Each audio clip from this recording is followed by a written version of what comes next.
Salut à tous, TexFPV ici pour une nouvelle vidéo. Aujourd'hui on va voir comment upgrader, donc ça veut dire mettre un nouveau firmware dans le cadre d'une nouvelle version, tout en conservant les paramètres par défaut de notre quad. Donc ce qu'on va faire en premier, après avoir connecté notre quad, on va aller dans ligne de commande, taper version, et cela nous permettra de savoir exactement quel est le firmware à utiliser. Dans ce cas-là, c'est le firmware Omnibus. Ensuite, on va, toujours en ligne de commande, faire un diff all. Cela va nous permettre d'afficher toutes les configurations qui sont différentes des configurations d'origine. Donc ça veut dire tous les changements qu'on a fait. Donc ce qu'on va faire ensuite, on va copier-coller tous ces éléments-là dans un fichier texte. Donc je le prends à partir de la version. Donc je copie.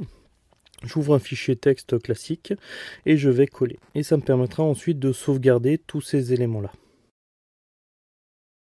On va maintenant procéder à la mise à jour. Donc pour la mise à jour, je suis en ligne de commande, je profite pour passer en DFU. Ça veut dire que je ne vais pas être obligé d'appuyer sur un bouton pour lancer la mise à jour du firmware ou autre. Dans le configurateur, je vais choisir la bonne carte, on l'a vu précédemment, et ensuite je choisis la bonne version. Je vérifie au niveau de mes paramètres, je récupère le fichier à partir d'internet, et une fois que le fichier est récupéré, je vais pouvoir le flasher.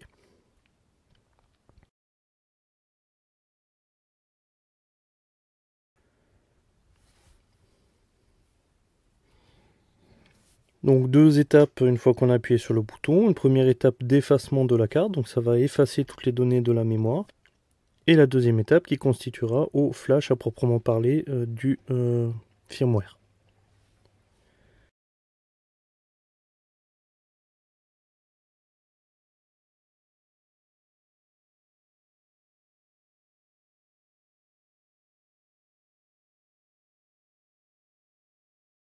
Donc une fois que c'est réussi, on peut se connecter à nouveau.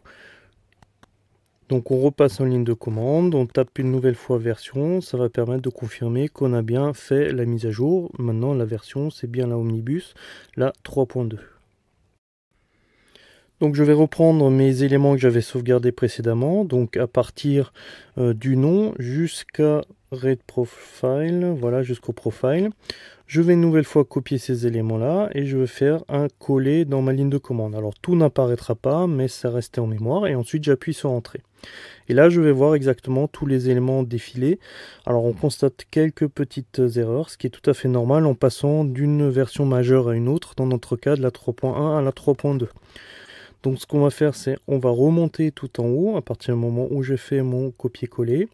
Voilà, et on va regarder les erreurs. Donc j'ai des erreurs au niveau donc, de mes commandes cerveau, ce qui est un petit peu illogique parce que normalement un quad, à moins qu'il ait un moteur qui soit articulé par un cerveau à l'arrière, ne doit pas avoir de cerveau. Donc je vérifie effectivement les éléments y étaient dans mes configurations de base. Alors ça peut parfois arriver quand c'est des configurations usines qui ont été copiées-collées un peu rapidement lors de la configuration initiale du quad. Donc ces éléments-là au niveau du cerveau, je peux facilement les ignorer. Au niveau des features, c'est pareil. Donc il y a des grosses différences entre la 3.1 et la 3.2, donc j'en tiens pas compte, mais je le note parce que par après, je serai obligé de faire une petite passe dessus. Au niveau donc de mon LED strip, c'est bon. Le map aussi. Le RxFail, ça veut dire mon file safe, il est bon aussi. Les différents autres éléments aussi. On reviendra sur l'OSD par après. Ça a l'air à peu près correct. Donc maintenant, ce que je peux faire un save et retourner dans la configuration par le configurateur.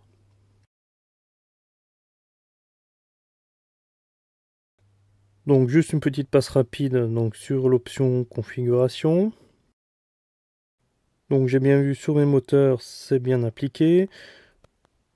Au niveau donc de ma système de configuration, c'est une F3, je vole en accro donc je peux désactiver ces éléments là. L'OSD il y est, je vais rajouter l'anti-gravity. Les autres features, bien qu'on ait eu des erreurs précédemment, ça a l'air correct. Et ensuite, pour que ce soit beaucoup plus pratique, j'enlève tous les bips quand je suis connecté en USB. Je vous invite à voir mon autre vidéo où je détaille exactement tous les paramètres à mettre. Je vais refaire une mise en forme de mes éléments de base. Donc qu'est-ce que je veux voir, qu'est-ce que je veux pas voir. Je vais prendre vraiment le minimum de timer, la batterie, le fait que ce soit armé, pas armé.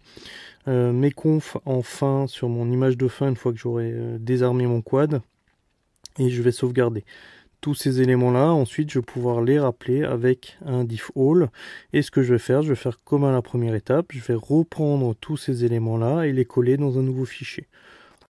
Alors moi, pour que ce soit beaucoup plus pratique, j'utilise un service en ligne comme Dropbox, GitLab, GitHub. Et je vais à chaque fois voir l'évolution de mon fichier de configuration dans le temps. C'est-à-dire si jamais à un moment au niveau d'un vol, je vois qu'il y a un élément qui n'est pas bon, je vais toujours pouvoir aller voir l'historique des modifications que j'ai effectuées. Voilà, cette vidéo est maintenant terminée. Donc comme d'habitude, n'hésitez pas à mettre un pouce vers le haut, ça m'encouragera un petit peu, et de souscrire à mon channel. À très bientôt.